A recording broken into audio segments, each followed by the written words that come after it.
औज़ुबिल्लाहिमिनश्शैतानिर्रजीम बिस्मिल्लाहिर्रहमानिर्रहीम अल्हम्दुलिल्लाहि रब्बिल आलमीन अस्सलातु वस्सलामु अला अशरफिल अंबिया वल मुरसलीन सय्यदना व नबियना अबिल क़ासिम मुहम्मद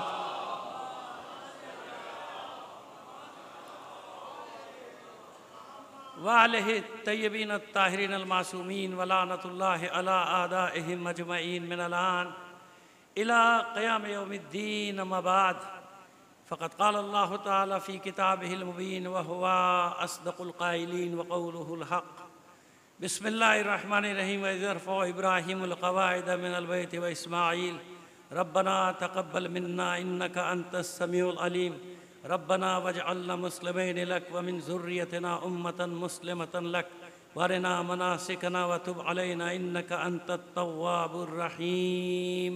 सलावत भेजिए मोहम्मद आले मोहम्मद पर।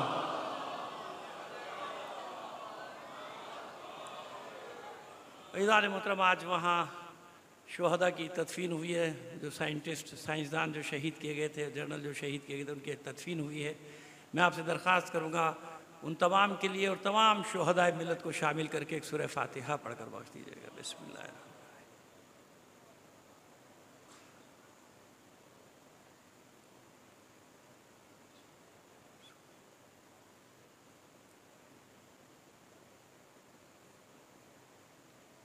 एक गुजारिश और करेंगे, कल वाली के जो बुज़ुर्ग हैं थोड़ा सा आगे तशरीफ़ ले आएँ। जो बुज़ुर्ग बैठे हैं वो सामने आ जाए मेरे, तो मुझे अच्छा लगेगा, बात करने में मुझे आसानी हो जाती है। थोड़ा थोड़ा सा आगे जगह भी है, तशरीफ़ ले आइए। जो बुज़ुर्ग आते रहें उनको आगे भेजते हैं। जज़ाकल्लाह, आइए। जज़ाकल्लाह, सलामत रहिए। मिलकर तमाम मोमिनीन की सेहत व सलामती के लिए बुलंद आवाज़ से एक सलवात इनायत फरमा दीजिएगा।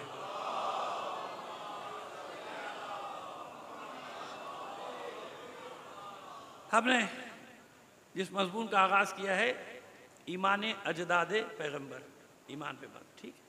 कल हमने एक बात कही थी इन्हीं आयात की रोशनी में कि खाने काबा नए सिरे से तामीर नहीं किया था जनाब इब्राहीम और जनाब इस्माइल अलैहिस्सलाम ने, बल्कि खाने काबा की बुनियादें मौजूद थीं, उस पर दीवारों को ऊंचा किया। व इज़ यरफ़उ इब्राहीमुल क़वाइद मिनल बैत, अल्लाह के घर की दीवारों को ऊंचा कर रहे थे, यानी बुनियादें थी पहले से खाने काबा। इसका सबूत क्या है? क्योंकि कोई भी तावील कर सकता है ना। कुरान मजीद की आयत की आप जानते, लोग अपनी मर्ज़ी से तावील भी करते हैं, तफसीर भी करते हैं, वरना आज तक ये हज़ारों तफसीरें और तावीलात जो ये ना होती करते हैं ना। तो इसका सबूत क्या है? कुरान मजीद में ही इसका सबूत भी मौजूद है कि खाने काबा पहले से मौजूद था। उसकी दलील देखिए, उसकी दलील ये है, देखिए जनाब इब्राहीम यहाँ आए क्यों, जनाब इस्माइल अलैहिस्सलाम यहाँ आए क्यों, जनाब हाजरा यहाँ तशरीफ़ क्यों लाई? भाई एक मसला हो गया था ना, एक मसला हो गया था कनान में, और वो मसला ये हो गया था कि जनाब सारा सलामुल्लाह अलैहा की औलाद नहीं होती थी। औलाद अभी नहीं हुई, लेकिन जैसे यहाँ जनाब हाजरा के यहाँ इस्माइल पैदा हुए, जनाब हाजरा कनीज़ हैं, तो एक थोड़ा सा वो शौकन वाला मामला पैदा हो गया। और जनाब सारा ने ये फरमाइश की कि आप इस बच्चे को और इनकी माँ को, हाजरा को और उसके बच्चों को मुझसे दूर ले जाएं, कहीं और ले जाएं। है ना, ऐसे ही है ना।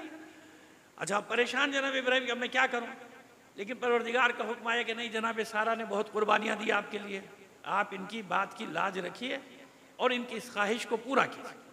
ख्वाहिश को पूरा किया। अब यहाँ एक सवाल पैदा होता है, जनाब हाजरा ने जगह का तयन किया था कि फला जगह ले जाओ? अकली सवाल है ना, बिल्कुल। जनाब हाजरा ने ये तो, जनाब सारा ने ये तो नहीं फरमाया था कि फला जगह ले जाओ। जनाब सारा ने तो कहा था यहाँ से ले जाएं, किसी भी आबादी में ले जाएं, किसी जगह यहाँ से ले जाएं। ऐसे ही है ना, जगह का तयन किया था क्या कि यहाँ ले जाइए? यहाँ तो नहीं ले गए। तो जनाब इब्राहीम अलैहिस्सलाम सारी बस्तियों को छोड़ के, आबादियों को छोड़ के ये बेआब हो गया, आबादी में क्यों आए? सवाल तो ये है ना अपनी जगह, जो सारी बस्तियों को, आबादियों को छोड़ के यहाँ क्यों आए कि जहाँ परिंदा भी ऊपर से नहीं गुजरता? क्यों नहीं गुजरता? भाई नीचे कुछ है ही नहीं, ना पानी है ना सब्जा है, संगलाख पहाड़ है, संगलाख चट्टाने। यानी सूरज जब पड़ता है तो ऊपर की गर्मी अलग और पहाड़ों की तपिश अलग। अब तो बिल्डिंगें बहुत बन गई, लेकिन 87 में जब मैं पहली बार गया था तो यकीन माने महीना यही था, जून जुलाई का, और जो हालत थी कि ऊपर से गर्मी अलग, नीचे से गर्मी अलग, ये तप रहे थे, पहाड़ तपते थे, लोहे के लगते थे, ऐसा लोहा जल रहा है, ये हालत हो जाती। अब यहाँ क्यों लेकर आए? वहां तो ये फरमाइश थी कि मुझसे दूर ले जाइए, यहाँ क्यों लाए? देखिए अब इसी का जवाब कुरान मजीद में है। वो जनाबे सारा की फरमाइश थी कि हाजरा और उसके बेटे को मुझसे दूर ले जाइए, और ये अल्लाह का हुक्म था कि यहाँ लाइए, ये अल्लाह का हुक्म था यहाँ लाइए। कहाँ? सूरह इब्राहिम, 14वां सूरा कुरान मजीद का, सूरह इब्राहिम की 37वीं आयत। अब ये रिकॉर्ड हो रहा है ना, बाद में सुन लेंगे, याद आ जाएगा आपको। सूरह इब्राहिम 14वां सूरा और उसकी 37वीं आयत, जिसमें जनाब इब्राहिम अलैहिस्सलाम इरशाद फरमाते हैं अल्लाह की बारगाह में, रब्बना इन्नी अस्कनतु मिन ज़ुर्रियती बिवादिन गैरि ज़ी ज़रइन इंदा बैतिकल मुहर्रम रब्बना लियुक़ीमस सलात। यहाँ फरमाते ऐ मेरे रब, ऐ मेरे पालने वाले, तू देख रहा है कि मैं अपनी ज़ुर्रियत में से कुछ को, मिन ज़ुर्रियतिना, अपनी ज़ुर्रियत में से कुछ को, अपनी औलाद में से कुछ को, अपनी आल औलाद में से कुछ को एक बेआब व गियाह वादी में छोड़कर जा रहा हूँ। रब्बना इन्नी अस्कनतु मिन ज़ुर्रियती बिवादिन गैरि ज़ी ज़रइन, बेआब व गियाह, ना पानी है ना सब्ज़ा है, ऐसी जगह छोड़ के जा रहा हूँ। कहाँ छोड़ के जा रहा हूँ? इंदा बैतिकल मुहर्रम, तेरे पाक घर के हमसाए में। अभी तो बनाया ही नहीं जनाब इब्राहिम ने। ये सबूत है कि खाने काबा था, बुनियादें थी, जनाब इब्राहिम ने तामीर नौ की, यानी तजदीद की खाने काबा की। अब समझ में आ गई बात? ये है कुरान मजीद से सबूत, यानी आयत से आयत जवाब दे रही है। जैसे मौला आरिफान अली इब्न अबी तालिब अलैहिस्सलाम इरशाद फरमाते हैं, युफस्सिरु बाज़ुहु बिबाज़िन, कुरान मजीद की सिफत यह कि इसकी बाज़ आयात खुद ही बाज़ की तफसीर कर देती है, बाज़ की तफसीर कर देती है। अब मालूम हो गया कि यहाँ जो छोड़ा है किसके? फजल अफ़इदतम मिनन नास तहवी इलैहिम, और ऐ परवरदिगार लोगों के क़ुलूब को इनकी तरफ मोड़ दे। पहला मकसद तो ये बताया रब्बना लियुक़ीमस सलात, ताकि ये तेरी इबादत करें। मैं इसलिए छोड़ के जा रहा हूँ कि तेरी इबादत कायम हो। और दुआ कबूल हुई कि नहीं हुई? अल्लाह के हुक्म से आए थे ना, और फरमा क्या रहे हैं कि इबादत होती रहे। तो कोई ज़माना ऐसा नहीं जाएगा ना जनाब इब्राहिम के बाद कि जब वहाँ अल्लाह की इबादत ना हो, चाहे 365 बुत भी रख दिए जाएं, तो एक गरोह बकौल दुआ के वजअलना मुस्लिमैन लक व मिन ज़ुर्रियतिना उम्मतन मुस्लिमतन लक, मेरी ज़ुर्रियत में, मेरी नस्ल में सबको नहीं, जानते हैं सब कहाँ कहाँ जाएंगे, कैसे कैसे बन जाएंगे औलाद में, एक गरोह को तू इस्लाम पर बाकी रखना, मुसलमान बाकी रखना। हम उसी मुसलमान गरोह की तलाश कर रहे हैं। इंशाअल्लाह 9 दिन में पूरा अव्वल से आखिर तक आपको पहुंचा देंगे कि एक गरोह ऐसा हर ज़माने में रहा जो तौहीद परस्त था, जो अल्लाह की इबादत करता था, जिसने बुतों के सामने कभी सर नहीं झुकाया। एक और दलील दे दें, अभी चलते हैं सिलसिले से, जनाब अदनान के बाद औलादों का जिक्र करते हैं, लेकिन ज़रा सा मुकद्दिमा बना लेना आपके लिए ताकि आपको समझने में आसानी हो जाए हमारी बात। देखिए कहत पड़ा मक्के में, हर सीरत ने लिखा, वो सीरत इब्ने इस्हाक़ इब्ने हश्शाम हत्ता के मौर्रिखीन ने भी लिखा, जिन्होंने माक़बले बेसत के हालात लिखे, हुजूर के अजदाद के हालात लिखे, सब ने लिखा। मैं हवाले देने लगूँ तो 100-150 जमा हो जाएंगे हवाले तमाम तरह। यही बात जो मैं कह रहा हूँ ये लिखा। कहत पड़ा, बुतों के सामने दुआएं मांगी, नहीं पूरी हुई। अच्छा, जिन्होंने बनाए थे उन्हें तो पता था, वो तो मांगते ही नहीं थे। वो तो उन्होंने बनाए इसलिए थे कि लोग आए और माल रख के जाएं, लोग आए और माल। जैसा वो सिलसिला जो थोड़ा सा मॉडर्नाइज हो गया, लेकिन जारी तो आज भी है ना कि लोगों को धोखा देने के लिए कुछ ऐसी चीज़ें तैयार कर लो कि भैया माल आता रहे, इसकी मुराद पूरी हो या ना हो, मेरी मुराद पूरी होती रहे, है ना। वो एक ज़माने में, मेरा ख्याल है शायद 20 साल हो गए होंगे या इससे ज़्यादा या कम, बहरहाल मुझे याद है कि मरीख का चक्कर चला था कि मरीख फला उसमें आ गया, ये वक्त होगा, तावीज़ लिखा जाएगा। तो ऐसा हाँ भाई है, हम भी जानते हैं कि कुछ ना कुछ होता है हकीकत, उस वक्त में दुआएं मांगी जाएं तो पूरी होती है, मुस्तजाब होती है, ठीक है। लेकिन फिर वो ऐसा चक्कर चला कि पूरे शहर क्या पूरे पाकिस्तान में बैनर लगे हुए थे, और उन बैनरों पे क्या लिखा हुआ था? दौलत की बरसात। क्या लिखा होता था? दौलत की मुश्तरी, हाँ मुश्तरी, मरीख की नहीं, मुश्तरी, माजरत, वो मुश्तरी की वो लौह बन रही थी। अच्छा, उस लौह की आपको एक खास बात बताएं, वो एक ही लौह थी, वो 300 रुपए की भी थी, वो 3 लाख रुपए की भी थी। यानी पार्टी देख के कीमत बताते थे कि 300 वाला भी ना भागे, 3000 वाला भी ना भागे, 30,000 वाला भी ना भागे, 3 लाख वाला भी ना भागे। और मैं हैरत ज़दा रहता था, एक जगह मैं भी ज़ारे किताब खाने की वजह से वहाँ जाके बैठता था, तो मैं हैरत ज़दा रहता था कि जो साइकिल पे आ रहा है उसको भी मुश्तरी चाहिए, वो लोहे मुश्तरी चाहिए, स्कूटर पे आ रहा है उसे चाहिए, कार पे आ रहा है उसे चाहिए, मर्सिडीज पे आ रहा है उसे भी चाहिए। बोलेगा भाई कोई हद है, पहले करोड़ों अरबों का मालिक है, मजीद चाहिए। तो समझे, तो लोगों की नफ्सियात से खेलने का सिलसिला आज का नहीं, ये हमेशा से है। बस वो जाहिरी बुत थे, लात मिनात हुबुल इज़्ज़ा, अब लोगों ने अपने लोगों की नफ्सियात को देख के बना लेते हैं कि कहाँ से इनसे माल खींचा जा सकता है। सलवात भेजिए मोहम्मद आले मोहम्मद पर, है ना। अब इससे आगे अगर जाऊंगा तो बड़ी खतरनाक मंजिलें आ जाएंगी, फिर पानी नशेब में मरने लगेगा, मेरी मुसीबत आ जाएगी। पहले बहुत सारी मुसीबतें ली हुई हैं, एक और मुसीबत आ जाएगी। सलवात भेजिए मोहम्मद आले मोहम्मद पर, समझ गया। बल्कि बाज़ औक़ात तो मुझे हुकूमतों की हिमाकतों पे अफसोस होता है, इतने बड़े बड़े अस्पताल बना दिए, ये बना दिए कैंसर हार्ट में फला फला फला फला, हालांकि ऐसे ऐसे बैठे हैं माशाल्लाह अपने मोहल्लों में ये जो कैंसर का भी इलाज कर देते हैं, जो सारे इलाज कर देते हैं, झाड़ फूंक करके सारे इलाज कर देते हैं। ये बेवकूफ़ हैं जो डॉक्टर बैठे हुए हैं सारे, जिनको उलमा भी दिखाते हैं। अच्छा खुद बीमार होता है तो खुद वो पानी नहीं पीता, खुद जाके इलाज कराता है, क्योंकि उसको पता है कि ये तो मैंने बनाया हुआ है सिलसिला। अब इससे ज़्यादा मैं और क्या अर्ज करूँ आपकी खिदमत में। एक बार और सलवात इनायत फरमाइए। तो बात समझ में आई। लेकिन ये सारे अदवार एक खानदान ऐसा चला रहा है कि जहां असलाब शामिखा और अरहाम मुताहरा की गवाहियां हैं, कि जिनमें से किसी एक ने भी जहां जहां नूर नबूवत, नूर रिसालत, नूर इमामत है, वो पेशानियां कभी बुतों के सामने नहीं झुकी हैं। बहुत सारी चीज़ें एकदम मेरे दिमाग में आ गई हैं, लेकिन मैं बड़ी शिद्दत से कंट्रोल कर रहा हूँ कि जो वादा किया है पहले वो आपसे पूरा कर लूँ। ज़िंदगी रही बाकी 7 दिन और है मेरे पास, तो उनमें वो चीज़ें बयान करूँगा आपके सामने कि जो मैंने कहा ना असलाब शामिका अरहाम मुताहरा का सिलसिला कहाँ तक है, इंशाअल्लाह बताते हैं आपको। लेकिन अब आ जाइए, मैंने क्या अर्ज़ किया कि जहाँ भी ये नूर है वो पेशानी कभी भी बुतों के सामने नहीं झुकेगी। जनाब अदनान के बारे में मैंने आपको बताया, उनका कारनामी भी बताया कि जैसे गिलाफ उन्होंने चढ़ा दिया वैसे ही चढ़ा रहेगा भाई, और आगे चल के आ जाएगा कि ये सोना जो कहते हैं ना 120 किलो सोने से लिखा गया, इसलिए सोने की भी तारीख बता दूंगा कि सोना किसका है। हालांकि इनके हिसाब से तो ये बिदअत है ना। अरे भाई सोना किस काम का है वहाँ, हम पर यही तो एतराज होता है, ये चढ़ाते हो वो चढ़ाते हो, तो खाने काबा के ऊपर 120 किलो सोना तुमने चढ़ाया हुआ है, दरवाज़ा पूरा सोने का है। ये सवाल याद रखिए, इन सब के जवाब दूंगा आगे की मजलिस में, जब जनाब अब्दुल मुत्तलिब का दौर आएगा सब बता देंगे आपको, हैं। लेकिन वो चढ़ा ना सोने का, भाई क्यों लगाया हुआ है सोने का दरवाज़ा, बिदअत नहीं हो गई? सोने के धागे से क्यों लिखा गया है? खाने काबा पे सारी आयात, बिदअत नहीं हो गई? नहीं होगी, क्यों नहीं होगी? जवाब हम देंगे आपको, तारीखी जवाब देंगे। किसी की हिम्मत भी नहीं कि ये इसमें जरा सा अपनी अक्ल के तीर चला दे। अब आइए, अदनान ने काम किया क़यामत तक के लिए। अगर ये काम गलत होता तो कभी भी अल्लाह का रसूल इस सुन्नत को जारी ना रखता, कहा नहीं जैसा बना था वैसे ही रहने दो। लेकिन आपने इम्जा किया, यानी सही किया इस काम को, नहीं जो मेरे जद अदनान ने किया था वही अल्लाह की मर्जी है। लिहाजा खिलाफ चढ़ेगा, हमेशा चढ़ेगा, और इसी रंग का चढ़ेगा जिस रंग का मेरे जद ने चढ़ाया था।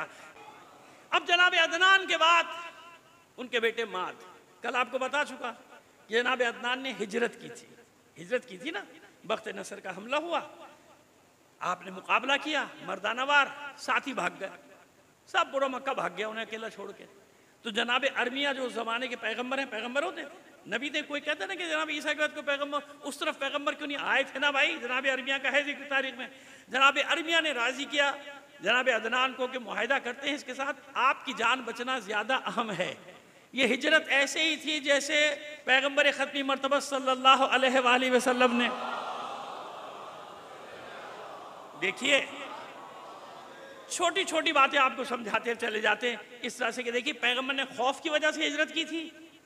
नहीं, याद रखिएगा, कई बार बता चुके हैं इस बात को, खौफ की वजह से हिजरत नहीं की थी। तारीख गवाह है कि यसरब के लोग आते रहे, दावत देते रहे, और कौल करार लिया, उनसे अहद पैमान लिया। जनाब अब्बास ने, जनाब हमजा ने, तमाम आपके चचाओं ने अहद पैमान लिया कि तुम ऐसा तो नहीं है कि तुम छोड़ दोगे, कहा कि हम वो बनी इसराइल नहीं है कि जब लड़ाई का वक्त आए तो छोड़ के चले जाएं जनाब मूसा को, हम साथ देंगे। और हुजूर ने फरमाया कि ये बिल्कुल सच कह रहे हैं, और फिर इनकलाब को बाहर भी निकालना था। आप जानते थे कि वहाँ ज़मीन हमवार है, वहाँ पे फैलेगा इस्लाम तेज़ी से।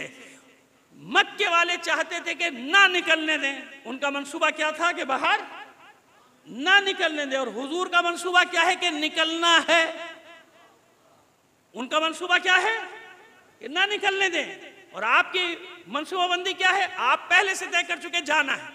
लीक आउट हो गई खबर हिजरत की, जब लीक आउट हुई तो हुजूर ने अपने मंसूबे पर अमल किया। खौफ की वजह से नहीं गए, अपने मंसूबे के तहत गए थे, अपने मंसूबे के तहत आप गए थे, समझ गए आप। बस जनाब अदनान ने हिजरत की, जनाब माद या तो साथ गए या वहां विलादत हुई यमन में। माद इब्ने अदनान ये बेटे जनाब अदनान के। जनाब माद जब जवान हुए, बख्त नसर मरमरा गया, तो मक्के वाले गए वफ्द बना के यमन और दरखास्त की कि आप संभालिए चल के, सारा निज़ाम धर्म बरहम है। इनको वापस लेकर आए इज्जत के साथ, इनका इस्तकबाल किया और इन्होंने फिर ये पूरे बथा और यसरब, उस वक्त नाम है बथा और यसरब मक्के और मदीने का, बथा और यसरब का निज़ाम संभाला। और निज़ाम संभालने के बाद एक काम और किया। वो काम क्या किया, हज तो जनाब इब्राहिम के ज़माने से हो रहा था ना, अरफात भी था, मुज़दलिफ़ा भी था, मिना भी था। इन जाहिलों की वजह से उसकी हदें मिट चुकी थी। जब जाहिलों के कब्जे में दीन आए तो दीन की हदें खत्म हो जाती हैं। समझ में आ गया जुमला मेरा? नहीं समझ में आया, जब भी सलवात भेजिए मोहम्मद आले मोहम्मद पर।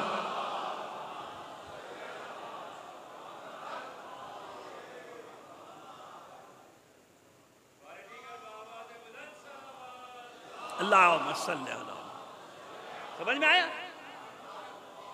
कि वो अपनी खुशगप्पियों में, मेले लगाने के चक्कर में उन्होंने दीन की हदें खत्म कर दी थी। ना किसी को अरफात का पता था, ना मुज़दलिफ़ा का, ना मिना का। बस हर साल आते थे, मेला बनाया, चलो भाई चलो, हो गया, मेला लग गया, झूले चल रहे हैं, गाड़ियां चल रही हैं, यही होता है ना।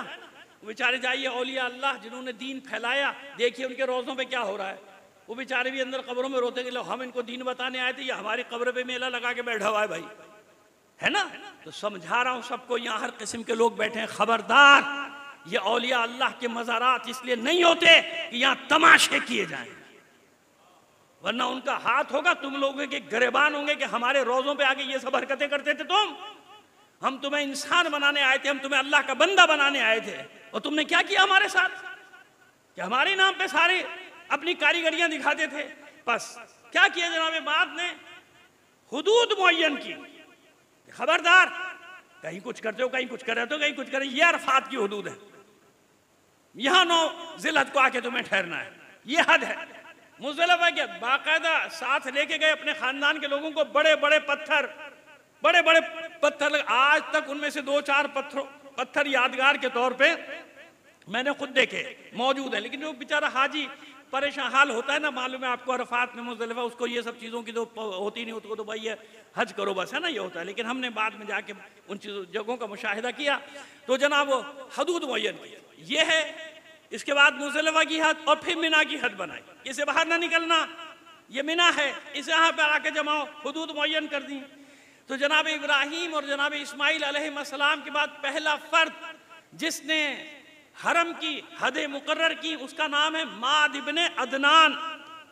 माद इब्ने अदनान। तो अगर ये ज़माने जाहिलियत का फेल होता, तो जब हुजूर से पूछा गया कि अरफात की हद क्या है, मुज़दलिफ़ा की हद क्या, मुज़दलिफ़ा यानी मशअरुल हराम, मशअरुल हराम की हद क्या है, मिना की हद क्या है, तो हुजूर ने ऐलान किया कि जो मेरे जद माद ने हदें मुकर्रर की थी वही अल्लाह की बनाई हुई हदें हैं।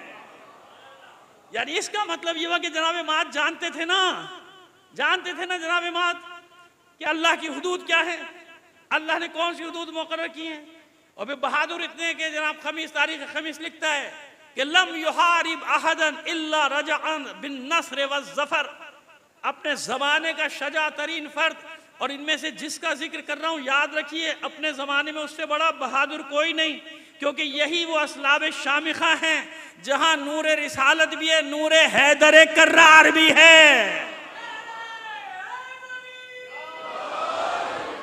और जिस सुल्ब में नूर हैदर कर्रार हो वो कभी मैदान को पुष्ट नहीं दिखाया करता। चलिए, सोच रहा था बाद में दलील दो, बात आ गई जबान पे तो मैं रोकूंगा नहीं इस दलील को। एक बार और सलवात भेजिए मोहम्मद आले मोहम्मद पर। आइए बताते हैं आप। देखिए कुरान मजीद में जनाब मूसा और फिरौन मलऊन के मारिके का जिक्र है, ठीक है। जनाब इब्राहिम और नमरूद के मारिके का जिक्र है। ठीक है, याद रखिए जनाब मूसा अलैहिस्सलाम ने कई बार अपने खौफ का इजहार किया है कुरान में, जाते इन्नी अखाफ, परवरदिगार मुझे खौफ है, ये मुझे कत्ल कर देगा, तुलूनी, ये मुझे मार देगा, तो मैंने एक जुर्म के इनका आदमी मारा हुआ है ना, ये मुझे मार देगा, कई बार। और हर बार परवरदिगार आलम फरमाता था ला तखफ ला तखफ ला तखफ, मत डरे मत डरे, जाए मैं साथ हूँ, इन्नी माकुम, मैं तुम्हारे साथ, मैं आपके साथ, इन्नी माकुमा, मैं तुम दोनों के साथ हूँ, जाओ आप दोनों जाइए, मैं आपके साथ हूँ, मत डरिए मत डरिए। खौफ का इजहार हुआ ना। जनाब इब्राहिम को जब आग में फेंका जा रहा है, किसी खौफ का इजहार किया? बुतों को तोड़ते वक्त कोई खौफ का इजहार किया? कोई भी नहीं है साथ, अकेले हैं, नौजवान हैं, डट गए नमरूद के मुकाबले में दरबार में जाके। कहीं जनाब इब्राहिम के खौफ का इजहार? क्या मसला है, मसला क्या है, ये मसला हल करते हैं आपका। देखिए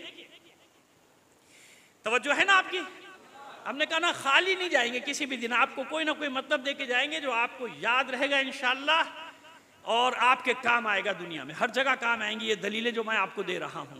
देखिए दो बेटे इस्माइल और जनाबे इसहाक, दो बेटे हैं ना, जनाबे इसहाक बाद में हो गए ना, जनाबे सारा से जनाबे इसहाक पैदा हो गए, जनाबे इसहाक और जनाबे इस्माइल, ठीक है। जनाबे इसहाक के बेटे जनाबे याकूब, कौन है? जनाबे याकूब, ठीक है, समझ में आ रही है बात। जनाबे याकूब का लक़ब है इसराइल, इसराइल यानी अब्दुल्लाह, इब्रानी जबान में अल्लाह का बंदा, इसराइल। जनाबे याकूब के हैं 12 बेटे, कितने बेटे हैं? जनाबे यूसुफ अलैहिस्सलाम समेत 12 बेटे, लिहाजा वो कहलाए बनी इसराइल। क्या कहलाए? बनी इसराइल में 70,000 के लगभग अंबिया, कमोबेश, सही तादाद तो किसी को भी नहीं मालूम ना भाई, कौन सही तादाद बता सकता? 70,000 अंबिया, यानी जनाबे सारा के रहमे मुबारक से जो अंबिया की तादाद है वो 70,000 से भी ज्यादा, ऐसे ही है। और जनाबे इस्माइल की नस्ल में कोई नबी नहीं, जनाबे हाजरा के बेटे हैं ना, जनाबे इस्माइल, कोई नबी नहीं, एक नबी आएगा बस आखिरी, है ना। अब वहां देखिए मनसब जनाबे सारा को भी दिया, जनाबे सारा को ये दिया मनसब के 70,000, उनकी नस्ल में कितने नबी? अब हम 70,000 की लफ्ज इस्तेमाल करेंगे, कमोवेश्वरा को छोड़ दिया, आप बात आपकी समझ में आ गई, हमारे लिए काफी है। 70,000 अंबिया का एजाज दिया, लेकिन जनाबे इस्माइल की नस्ल में कोई नबी नहीं, दरमियान में एक नबी। जनाब इब्राहिम जब आग में फेंके जा रहे थे तो सुल्ब मुताहर इब्राहिम में नूर मोहम्मद और नूर अली है या नहीं है? है ना, है कि नहीं है? तो बस जब आग में फेंका जा रहा था, हालांकि जिब्राइल आए भी थे, कोई सवाल का तुमसे, कैसा सवाल? उसके इश्क में जल रहा हूं, जलने दो, है ना, ये ना, सिद्क़े खलील भी है इश्क, सब्रे हुसैन भी है इश्क, मारिके वजूद में बद्रो हुनैन भी है इश्क। मैं इश्क में जल रहा हूं, वो चाहता है जल जाऊं तो जल जाऊंगा, और अगर वो बचाना चाहता है तो वो बचाएगा, तुमसे कैसा सवाल? ऐसे ही है ना, खुलासा किया है, वरना पूरी मजलिस पढ़ सकता हूं जनाब इब्राहिम की इस बहादुरी और शजात। तो जब फेंका जा रहा था तो सुल्ब में नूर हैदर करार है या नहीं, नूर मोहम्मद है या नहीं? तो जिस सुल्ब में ये नूर होगा वहां खौफ होगा। ये सुल्ब, ये नूर सुल्ब इब्राहिम से कहां मुंतकिल हुआ? इसहाक में या इस्माइल में? कहां मुंतकिल हुआ? इस्माइल में, जनाब इसहाक में नहीं। लिहाजा जनाब मूसा के सुल्ब में ना नूर मोहम्मद है ना नूर अली, इसलिए खौफ का इजहार है। जहां जहां औलाद इस्माइल में ये नूर मुंतकिल हो रहा है, वो अकेला भी खड़ा रहा तो खड़ा रहा, क्यों? इसलिए कि उसके सुल्ब में नूर हैदर करार है।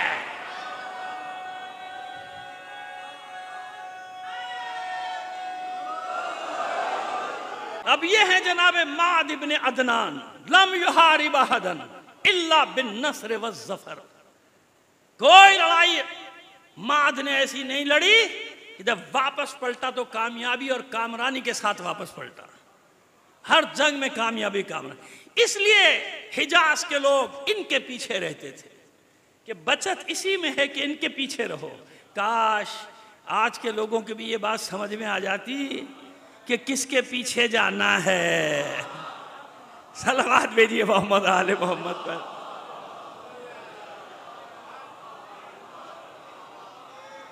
तो जनाब ये है माद इब्ने अदनान के जिन्होंने हुदूद मुअय्यन। अब इनके बेटे नज़ार, मुख्तसर जिक्र करेंगे क्योंकि सबका जिक्र करना है 7 दिन में। बात है कि आप तक पहुंचाना है कि सिलसिलेवार के कहाँ कहाँ मैं जिक्र करूं। नज़ार माद के बेटे जब ये पैदा हुए तो जनाब माद ने लिखा है मौर्रिखीन ने कि 1000 ऊंटों की कुर्बानी दी। कितने ऊंटों की? यानी पूरे हिजाज को कई महीने तक खाना खिलाने का इंतजाम करते रहे। अबू तालिब भी तो उन्हीं का बेटा है, अब्दुल मुत्तलिब भी तो उन्हीं का बेटा है, और ये सारे भी तो उन्हीं के गुलाम हैं। लिहाजा खुदा का शुक्र है कि पूरी मुआशियात भी फेल हो जाए ना मुल्क की। ये 2 महीने 8 दिन में जितना खिलाते हैं 12 महीने मजलिसें खुली छोड़ दो, कोई भूखा नहीं मरेगा पाकिस्तान में। चैलेंज कर रहा हूँ मैं, माहिर मुआशियात नहीं भाई, मैं गोरख धंधों को नहीं जानता आदाद शुमार के, मगर मैं इतना जानता हूँ कि जिस अज़ादारी के पीछे तुम पड़े हुए हो 2 महीने 8 दिन के बजाय 12 महीने का कर दो, फिर मुझे बताना कि पाकिस्तान में कहाँ कोई भूखा है।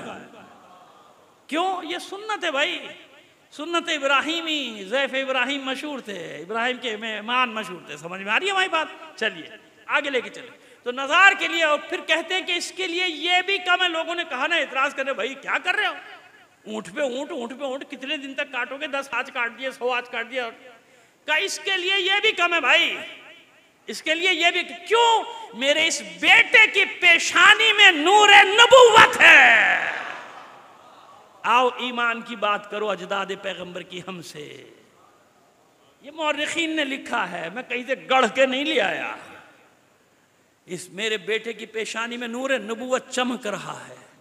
लिहाजा पूरा अरब एहतराम करता था, जानते थे। इसका मतलब ये हुआ ना कि जहां नूर नबुव्वत है वहां ईमान ही ईमान है कि नहीं है? ईमान। अब इस नज़ार ने क्या काम किया?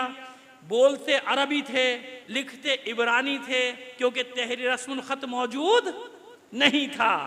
बोलते थे सब अरबी, लेकिन इब्रानी में लिखते थे क्योंकि रस्मुल ख़त नहीं था। ये वो पहला फ़र्द है तारीख़ बशरियत का, यानी जानता है ना कि कुरान किस ज़बान में नाजिल होने वाला है। तो नज़ार वो पहला फ़र्द सबका। ये जो मैं पढ़ रहा हूँ ना, याद रखिएगा, ये मुत्तफ़िक़ अलैह है। इसमें शिया सुन्नी का फ़र्क नहीं है कि शिया ने कुछ लिखा और सुन्नी ने कुछ। ये सब यहाँ तक सब मुश्तरक आते हैं। मसाइल होते हैं बाद में, अली के बाद। समझ में आ गया? उससे पहले किसी को कोई मसला नहीं है। सलावत भेजिए मोहम्मद आले मोहम्मद पर। आइए जल्दी जल्दी बताया। बस नज़ार ने रस्मुल ख़त अरबी का ईजाद किया, लोगों को सिखाना शुरू किया, पढ़ाना शुरू किया। क्यों? जानते हैं कि आगे चल के इसी ज़बान में कुरान को नाजिल होना है। तो अल्लाह ने ये एजाज़ दिया नज़ार को कि नज़ार के एक तो पेशानी पे नूर नबुव्वत रख दिया ताकि सब पहचान लें कि यही वो पेशानी है जहाँ से नूर रिसालत ज़ाहिर होगा या मुंतकिल होगा दीगर असलाब शामिखा में। और दूसरी बात है कि अरबी लिखना सिखाते थे, ज़मीन पे लिखना सिखा रहे, पत्थर पे लिखना सिखा रहे, छाल पे लिखना सिखा रहे कि ये हमारी ज़बान है, इस ज़बान को लिखना सीखो। तो पहला रस्मुल ख़त ईजाद करने वाले का नाम है नज़ार, हुजूर के अजदाद में से एक जद। अब शर्जा क्या बना? नज़ार इब्ने माद इब्ने अदनान इब्ने अदद या उदद। समझ में आ गई बात? सलावत भेजिए मोहम्मद आले मोहम्मद पर। नज़ार के जनाब नज़ार के जो बेटे हैं उनमें 2 बेटे बहुत मशहूर, एक मुज़िर और एक रबिया, जिनका जिक्र कल मैं करूंगा। एक का मुज़िर का जिक्र, यही वो बनी रबिया कहलाए आगे चल के, कि जिनकी मिसाल अल्लाह का रसूल देता है जब रमज़ान के शुरू होता है, यानी रमज़ान का चांद नज़र आता है तो बताते हैं कि इतने अफराद को अल्लाह बख्श देता है। शब कद्र के बारे में भी रिवायत है कि बनी रबिया के भेड़ बकरियों के बालों के बराबर, क्योंकि बनी रबिया बहुत बड़ा कबीला। तो ये रबिया बेटे थे, दूसरे बेटे थे मुज़िर। मुज़िर का हमें जिक्र करना है क्योंकि नूर मुंतकिल हुआ माद से। कहाँ?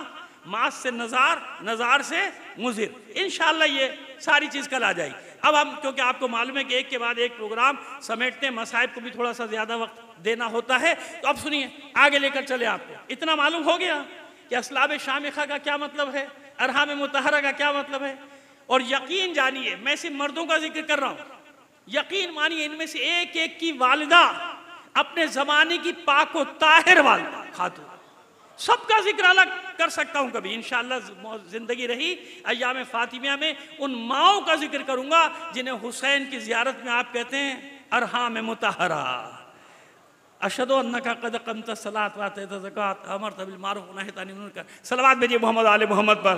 अशहदु अन्नका कुंता नूरन फिल अस्लाब शामिखा वल अरहामिल मुतहरा। हुसैन आप वो नूर हैं, वो नूर हैं जो असलाब शामिखा और अरहाम मुतहरा में मुंतकिल होते रहे। इसलिए हुसैन वारिसे अंबिया करार पाते हैं। तमाम अंबिया की जहमतों को बचाने वाले फर्द का नाम है हुसैन। और इस हुसैन के लिए अल्लाह का रसूल क्या फरमाता है? आप फरमाते इन्ना लिक़त्लिल हुसैन हरारतुन फी क़ुलूबिल मोमिनीन ला तबरुदु अबदा। हुसैन के कत्ल में मोमिन के दिलों में गर्मी है, जोश है, हरारत है, आग भड़क रही। इन्ना लिक़त्लिल हुसैन हरारतुन फी क़ुलूबिल मोमिनीन, एक ऐसी गर्मी है, ऐसी हरारत है, ऐसा जोश है मोमिन के दिलों में, ला तबरुदो अबदा, जो कभी भी खामोश नहीं, कभी भी ठंडी नहीं होगी। ये वो आग है जिसने 1400 साल से आपको आग और खून के समंदर से कामयाब निकाला है।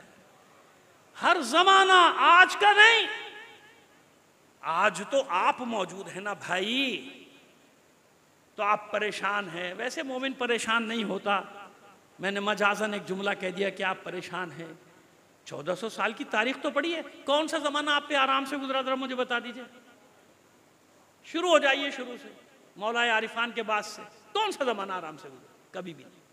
किसी जगह वक्ती तौर पर कोई सुकून मिल गया, वरना 14 सदियों से तशय्यो आग और खून के समंदर को पार कर रहा है, निकल रहा, कामयाब निकल रहा। क्यों?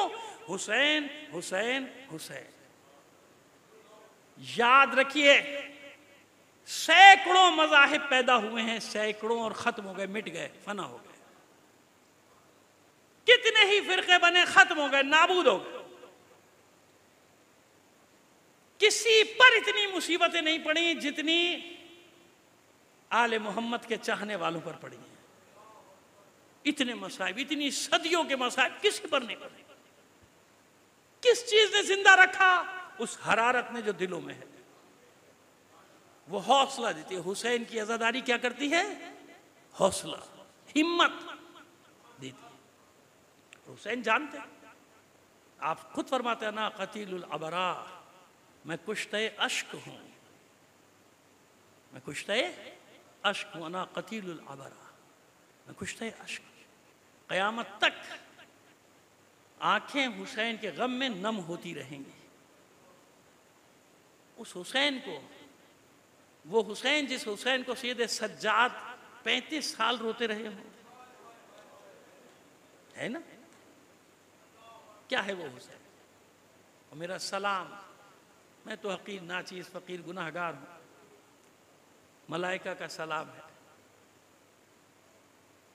तमाम मखलूक़ात का सलाम है उस हुसैन पर और उसके अंसार पर। कैसे थे वो लोग? चश्मे फलक ने ऐसे शेर देखे ही नहीं। मालूम है एक बार शहीद होता है इंसान, मालूम थोड़ी होता है शहीद होने जा रहा हूँ, मैदान जंग में जा रहा है, बच गया, जख्मी भी हो सकता है, मर भी सकता है ना।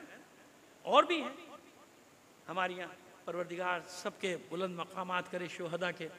सारे शुहदा घर से शहीद होने के लिए थोड़ी निकले, है ना। लेकिन करबला कैसा मारिका है, एक एक फर्द जानता है कि मुझे कत्ल होना है। ये आसान नहीं है, सुनना आसान है। बच्चा बच्चा जानता है कि मुझे कत्ल होना है। हर बीवी जानती है कि हमारे मर्द कत्ल हो जाएंगे, हमारे बच्चे कत्ल हो जाएंगे, है ना ऐसा? अब बताइए वो अंसार कैसे होंगे हुसैन के, वो साथी कैसे होंगे हुसैन के? और जिन लोगों ने छोड़ा क़यामत तक मलामत का निशाना बनते रहेंगे। हर जंग का फैसला उसी वक्त थोड़ी होता। कल भी मैंने अर्ज किया कि आप समझे जंग का फैसला हो गया, जंग खत्म, नहीं। कुछ जंगों के फैसले देर पा होते हैं, वक्त गुजरने के साथ साथ उनके नताइज आने शुरू होते हैं, वक्त गुजरने के साथ साथ। जैसे करबला का वाक़या आज तक अपने असरात छोड़ रहा है। वो करबला ना होती, वो अंसार ना होते, तो आज ये मुजाहिदीन के लश्कर पैदा ना होते जो वक्त के यजीदों से टकरा रहे हैं और ऐलान कर रहे कि हम हुसैनी हैं, तुम हमें मार सकते हो, हमें झुका नहीं सकते। मेरा दिल चाह रहा है एक जुमला कह दूं, मौला आपकी बारगाह में आप खुश हो जाएं हम लोगों से। आपके पास भी एक था ना 90 साल का मुजाहिद, जिसकी पलकों को मौला ने रूमाल से ऊपर करके बांधा था, क्योंकि वो ढलकी हुई थी ना, नजर नहीं आता था। तो इतने बूढ़े थे, यहाँ से ऊपर करके ऐसे रूमाल से बांधा था ताकि जब मैदान में जाए तो नजर आए। आज दुनिया ने देखा, दुनिया समझ रही थी कि करबला के जो वाक़यात बयान करते हैं माज़अल्लाह ये सब गड़े हुए अफसाने। अब तुमने देखा उस 86 साल के जवान को, उस 86 साल के कड़ियल जवान को जो तन्हा इन ताकतों से टकराया और अल्लाह ने उसे इज्जत दी। यह है करबला, यह है करबला, यह है करबला का नतीजा। 2 मुहर्रम आ गई, हुसैन अपने इन जानिसारों के साथ करबला की जमीन में वारिद हो गए। वारिद होने के बाद जो मक्तल की रिवायत, मशहूर रिवायत है, हम हमेशा वही पढ़ते हैं, उससे इधर उधर नहीं हटते। आपकी सवारी ने आगे बढ़ने से इनकार किया, नहीं बढ़ी आगे। कहते हैं कि आपने मुसलसल सवारियां बदली मगर कोई सवारी आगे नहीं बढ़ती थी। आसपास कोई कबीला है, कहा बनी असद के लोग कुछ फासले पर हैं, कहा बुलाओ। किसकी ज़मीन है? बनी असद ने कहा हमारी ज़मीन है। इसका नाम क्या है? गाज़रिया। और कोई नाम? का तफ। और कोई नाम? शत्तुल फरात। और कोई नाम? नैनवा। और मुसलसल इमाम पूछे और कोई नाम, और कोई नाम, 7-8 नाम बता दिए उन्होंने। फिर किसी ने दबी ज़बान से कहा मौला इसे कर्ब व बला भी कहते हैं।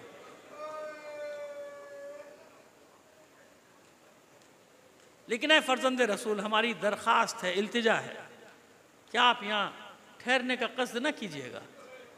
हम सुनते चले आ रहे हैं कि यहाँ से कोई नबी या नबी ज़्यादा गम देखे बगैर नहीं गया, मुसीबत देखे बगैर नहीं गया। बस इमाम ने इतना सुना, उतराए सवारी से कहते हुए इन्ना लिल्लाहि व इन्ना इलैहि राजिऊन।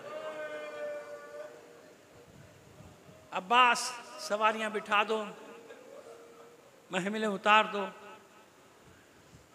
जिस जगह का वादा था उस जगह हम पहुंच गए। यही हमारे सवारियों के ठहरने की जगह है, हमारे खेमे लगने की जगह है। यही हम कत्ल किए जाएंगे और यहीं से क़यामत के दिन उठाए जाएंगे।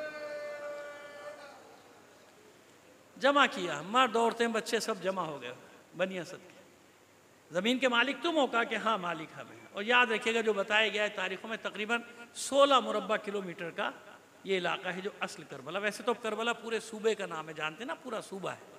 वो जो करबला है जो खरीदी है हुसैन ने, वो है 16 मुरब्बा किलोमीटर। सौदा किया कि ज़मीन मुझे बेच दो। का फर्जंद रसूल हम आपको वैसे ही देते हैं? का नहीं, सौदा करो। सौदा हुआ, 60,000 दिरहम या 60,000 दीनार में सौदा हो गया। जो उस वक्त की कीमत थी उस ज़माने के हिसाब से हुसैन ने वो अदा कर दी। मुकातबा हो गया, क़िबाला लिख दिया गया कि ज़मीन हुसैन की, मेरी ज़मीन है, मेरा कब्ज़ा है, मैं अपने घर में हूँ। तो अच्छा देखो, ये ज़मीन मैं तुम्हें हिबा करता हूँ, ये ज़मीन मैं तुम्हें हिबा करता हूँ 3 शर्तों के साथ। पहली शर्त क्या रखी? देखो पहली शर्त यह है कि कुछ दिन बाद हम कत्ल कर दिए जाएंगे। हमारे कातिल अपने कुश्तों को दफनाएंगे, हमारे लाशें बेगोरो कफन छोड़कर चले जाएंगे। पहली शर्त यह कि हमारी लाशों को दफनाना। दूसरी शर्त, इस जमीन पे खेती बाड़ी ना करना। जानते हैं क्यों? ये एक तरफा मोहब्बत थोड़ी है कि बस आप याद करते हैं, हुसैन आपको याद नहीं करता। जानते हैं ना मेरे मौला हुसैन कि हर मौसम में मेरे चाहने वाले आएंगे। गर्मी, सर्दी, बहार, ग़िज़ा, हर ज़माने में आएंगे ना। तो अगर यहाँ खेती बाड़ी होगी, वो खेतियाँ पैरों में रौंद देंगे लाखों करोड़ों इंसान, तो लोग एतराज करेंगे कि हुसैन के अज़ादार आए थे, खेतियाँ बर्बाद करके चले गए। समझ में आए हिकमत समझ में आई हुसैन की कि यहाँ खेती बाड़ी नहीं करोगे, मंजूर। तीसरी शर्त, देखो हमें दफनाने के बाद कब्रों के निशान बना देना, ये जो आज तक बने। जब हमारे चाहने वाले आएंगे एक मुद्दत गुजरने के बाद हमारी कब्रों की जियारत के लिए, 3 दिन मेहमान रखना और उन्हें हमारी कब्रों के निशान बताना। अब आपकी समझ में आया ये जो मौकब लगते हैं इसकी तारीख क्या है? ये वो हुसैन से किया हुआ वादा है जो वहां के लोग पूरा करते हैं कि हुसैन के ज़ायर आ रहे हैं, इनको मेहमान रखो, 3 दिन मेहमान रखो। समझ में आई हमारी बात? मगर हुसैन की तसल्ली नहीं हुई कि अपनी खवातीन को बुलाओ। खवातीन आई कि देखो अगर माहौल ऐसा होगा ना, और हुआ भी ऐसे ही हुआ था बाद में, अगर तुम्हारे मर्द डर जाए तो तुम चादरें पहनकर आना, हमारी लाशों को दफनाना। खवातीन से अहदो पैमान लिया, तसल्ली नहीं हुई हुसैन की, कि अपने बच्चों को बुलाओ। सुनो मेरे प्यारे प्यारे बच्चों, सुनो। छोटे छोटे बच्चों को हुसैन ने बुलाया, दरमियान में हुसैन बैठ गए, चारों तरफ बच्चे। अब मैं चश्मे तसव्वुर से देख रहा हूं, कोई बच्चा हुसैन के इस जानू पर होगा, कोई इस जानू पर होगा, किसी के सर पे हाथ रखते होंगे, किसी को प्यार करते होंगे। जब मानूस हो गए बच्चे तो बच्चों से कहते हैं, देखो बच्चों, अगर तुम्हारे माँ बाप डर जाए ना, तुम अपने घरों से निकलना, तुम तो बच्चे हो ना, खेलते खेलते आना, अपने नन्हे नन्हे हाथों से मिट्टी उठा के हमारे लाशों पर, हमारे लाशों पर डाल देना। अज़ादारों यही हुआ, बस खत्म कर रहा हूं, यही हुआ। वाक़े करबला तमाम हुआ। 12 मुहर्रम या 11 मुहर्रम को असीर जा चुके, अश्किया का लश्कर असीरों को लेकर चला गया। खौफ और दहशत का माहौल है। ऐसी जंग देखी थी एक दिन की, कोई घरों से नहीं निकलता था। बनी असद का मर्द, खवातीन जमा हुई कि हमने वादा किया था, मर्दों ने वादा किया था, चलो हुसैन के लाशे को दफनाना है। मर्दों के पास आई, चलो अब तो लश्कर चला गया, फर्जंदे रसूल का लाशा बेगोरो कफन पड़ा है, चलो चलकर दफनाए। मर्दों ने हाथ पकड़ पकड़ के घरों में बिठा दिया। अभी देखा नहीं कि क्या हुआ, क्या चाहती हो, बेवा बना दी जाओ, तुम्हारे बच्चे यतीम कर दिए जाए, बैठ जाओ घरों में। खवातीन समझ गई कि हमारे मर्द डर गए, जमा हुई, बच्चों को जमा किया। देखो बच्चों, तुमने भी वादा किया था, हमने भी वादा किया था, ये डर गए, इनको छोड़ो, आओ हम चलें ज़हरा के लाल का लाशा दफनाने के लिए। बीबियों ने सरों पर चादरें डाली, नन्हे नन्हे बच्चों को अपने साथ लिया, कुदाल बेलचे हाथों पे, दौड़े करबला के मैदान की तरफ। अब मर्दों ने देखा कि अब तो ये मौत उस मौत से बदतर होगी, क़यामत तक जिल्लत का दाग लगेगा। हथियार सजाए, दौड़े मैदान की तरफ, औरतों बच्चों को पकड़ा कि बस अब चाहे कुछ भी हो जाए, हम हुसैन के लाशे को दफनाएंगे। आज भी 12 मुहर्रम को बनी असद का कबीला इसी शान से आता है। आगे आगे मर्द, उनके पीछे खवातीन, पीछे बच्चे, कफन पहने हुए, कांधों पर शानों पर कुदाल बेलचे, आवाज लगाते हुए आते हैं, ऐनल हुसैन, ऐना अबनाउल हुसैन, ए हुसैन कहाँ है, ए हुसैन के बेटों कहाँ हो, देखो हम अपना वादा पूरा करने के लिए।